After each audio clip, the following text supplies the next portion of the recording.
Everywhere you look in New York City, from high up above to down below, you find pictures of models. And now more than ever, it seems like more people want to live the life. Thousands try, and here is one that's surviving. Yo, it's your boy Miguel Perdomo, the supermodel. There he is, the first male Dominican supermodel. Miguel got his start on a whim, but keeping it became a struggle. I went to a casting call with one of my friends. It was actually for Flat Farm. And so I go up with him for more support. He actually knew about the brand and everything. I didn't know nothing about fashion, so I went with him. And at the time I was boxing and playing basketball, so I went for more support.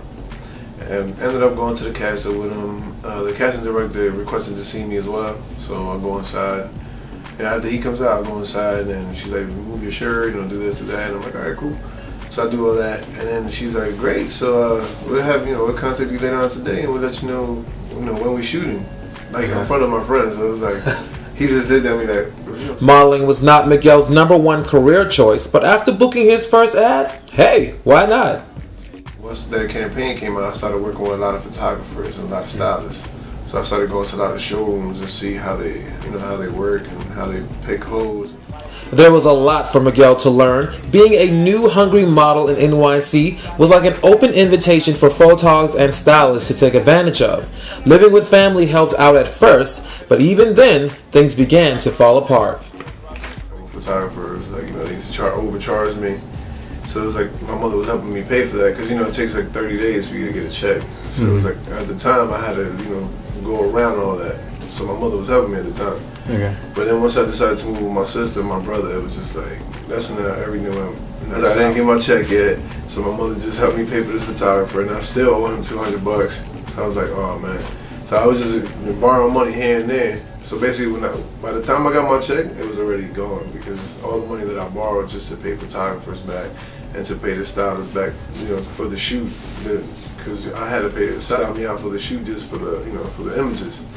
Because they charge, so he charged me, and the photographer charged me on top of The that. struggle to find money for photogs and stylists paid off. He was able to put together an impressive portfolio that kept him working. There was one job he still hadn't obtained, and that was working for Sean John. Yeah, the first day I came, I went straight immediately to Sean John. That's the first building I went into. And they was like, "No, we don't think you fit the right criteria for us, whatever." So I was like, "Okay. All right, so what is the right criteria?" And then they showed me like 3-4 images of other guys. Oh, okay, yeah, I can fit that description.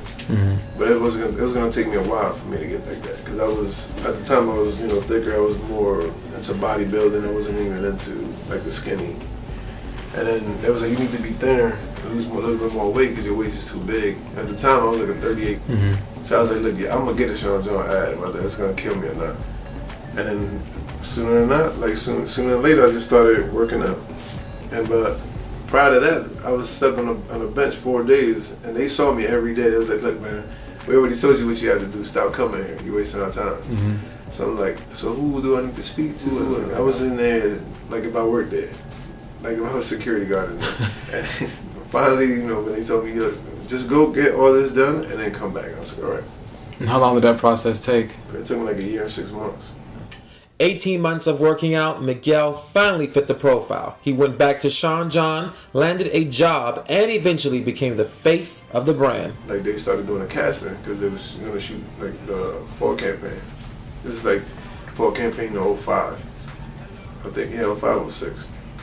So he calls me up, he's like, "Hey man, come up here, let's see what you're looking like."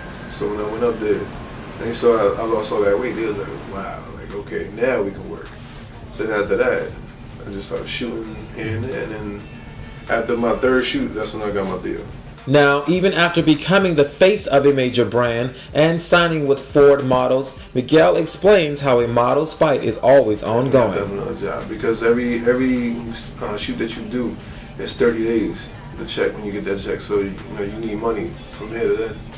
So you definitely gotta have either a part-time or I know a lot of people who work full-time. And then after, when they go on a lunch break to an audition or to a casting, which that's amazing to me, because you have to. Here in New York, it's all about hustle. If you don't hustle, you're not gonna get far.